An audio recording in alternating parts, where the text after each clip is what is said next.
ఇంకా మళ్ళా కూర్చో పని లేదు కదా సార్? లేదు లేదు, మహిళలకు అధ్యక్ష, ప్రాముఖ్యత ఇచ్చిన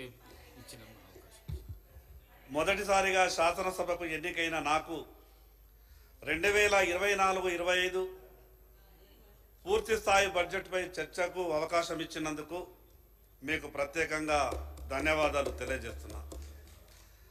నన్ను శాసనసభకు పంపించినటువంటి నా ఆదిలాబాద్ ప్రజలకు మీ ద్వారా ప్రత్యేకంగా కృతజ్ఞతలు తెలియజేస్తా ఉన్నా. అధ్యక్ష, తెలంగాణ రాష్ట్రం ఏర్పడిన తర్వాత దశాబ్ద కాలం పాటు ఒక పార్టీ ఈ రాష్ట్రాన్ని పరిపాలించిన తర్వాత ఆ రాజకీయ పార్టీ చేసినటువంటి కొన్ని తప్పుల కారణంగా ఈరోజు రాష్ట్రంలో రాష్ట్ర ప్రజలు కాంగ్రెస్ పార్టీకి అవకాశం ఇచ్చిండ్రు.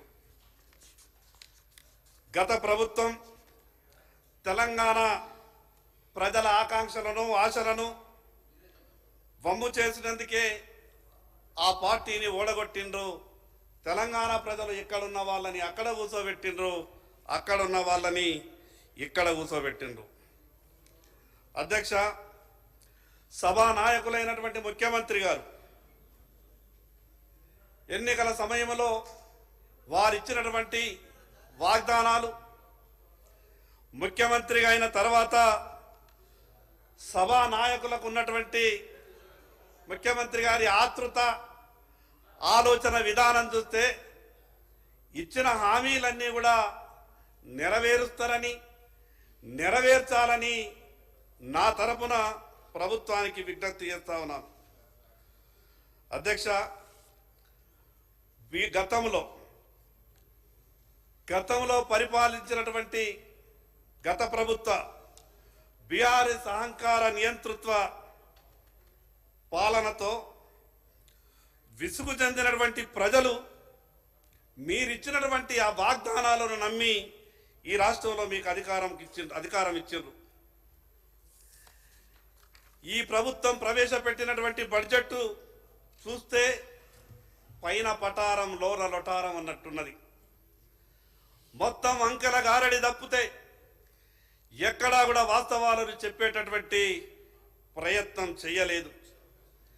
గ్యారంటీల పేరుతో గద్దెనెక్కినటువంటి ప్రభుత్వం బడ్జెట్లో మాత్రం రాష్ట్ర ప్రజలకు ఎక్కడా కూడా గ్యారంటీ ఇచ్చేటటువంటి పరిస్థితి కనిపిస్తలేదు.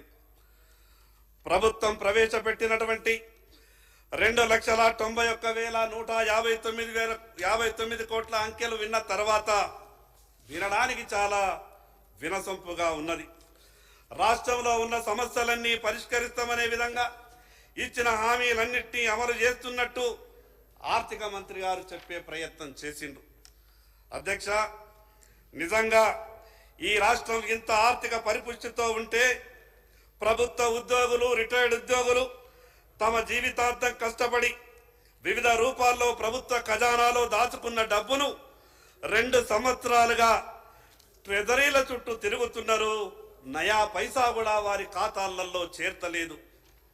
అధ్యక్ష, ఒక్కసారి గ్రామీణ పరిస్థితి, ఈరోజు గ్రామ పంచాయతీలు కొట్టుమిట్టాడుతున్నాయి. గ్రామ పంచాయతీలలో బ్లీచింగ్ పౌడర్కు కూడా డబ్బులు లేవు. మున్సిపాలిటీలో బుగ్గలు పెట్టడానికి పైసలు లేవు. గ్రామ పంచాయతీ ట్రాక్టర్లకు డీజిల్ లేదు.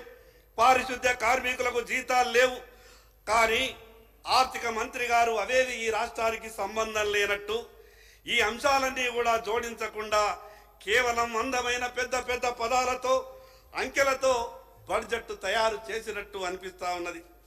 అధ్యక్ష, ఒకరోజు ముందు తెలంగాణ రాష్ట్ర బడ్జెట్ ప్రవేశపెట్టడానికన్నా ఒకరోజు ముందు కేంద్ర బడ్జెట్ మీద శాసనసభలో జరిగినటువంటి చర్చ, ఒకసారి చర్చ అని, మరోసారి తీర్మానమని, ఇంకొకసారి నిరసన అని ఎన్డీఏ ప్రభుత్వాన్ని, నరేంద్ర మోడీ గారిని, భారతీయ జనతా పార్టీని, ఈ రాష్ట్రం నుండి కేంద్రంలో ప్రాతినిధ్యం వహిస్తున్నటువంటి కేంద్ర మంత్రులను అనరాని మాటలు అన్నటువంటి తీరు చూస్తే కొంత బాధ కలిగింది.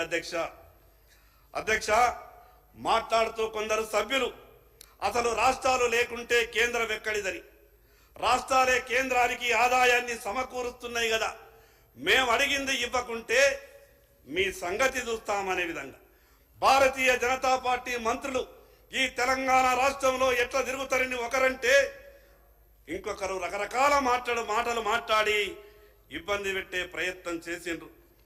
కేంద్రం ప్రవేశపెట్టినటువంటి బడ్జెట్లో తెలంగాణ రాష్ట్రం పేరు ఉచ్చరించలేదని, అందువల్ల తెలంగాణ రాష్ట్రానికి అన్యాయం జరిగిందని రాష్ట్ర ప్రజలకు అపోహ కలిగించే విధంగా ప్రభుత్వంలోని పెద్దలు కొందరు మాట్లాడే ప్రయత్నం చేసిండ్రు.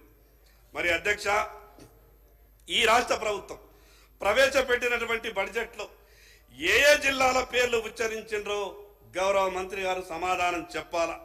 మొన్న ప్రభుత్వ పెద్దలు ఈ సభలో మాట్లాడినట్టుగానే ఆయా జిల్లాల ప్రజలు మా జిల్లా పేరును బడ్జెట్లో తీసుకోలేదని, మా జిల్లాకు నిధులు కేటాయించలేదని, మా జిల్లాను అశ్రద్ధకు గురి చేశారని జిల్లాలో ప్రజలు ప్రభుత్వ బడ్జెట్కు వ్యతిరేకంగా తీర్మానం చేస్తే, జిల్లాలు లేనిది రాష్ట్రం లేదని, రాష్ట్రానికి ఆదాయం జిల్లాల నుంచే వస్తున్నదని మీరు మాట్లాడినట్లుగానే జిల్లాలో ఉన్నటువంటి ప్రజలు మాట్లాడలేరా? ప్రభుత్వంలో ఉన్నటువంటి పెద్దలు ఒక్కసారి గమనించాలి.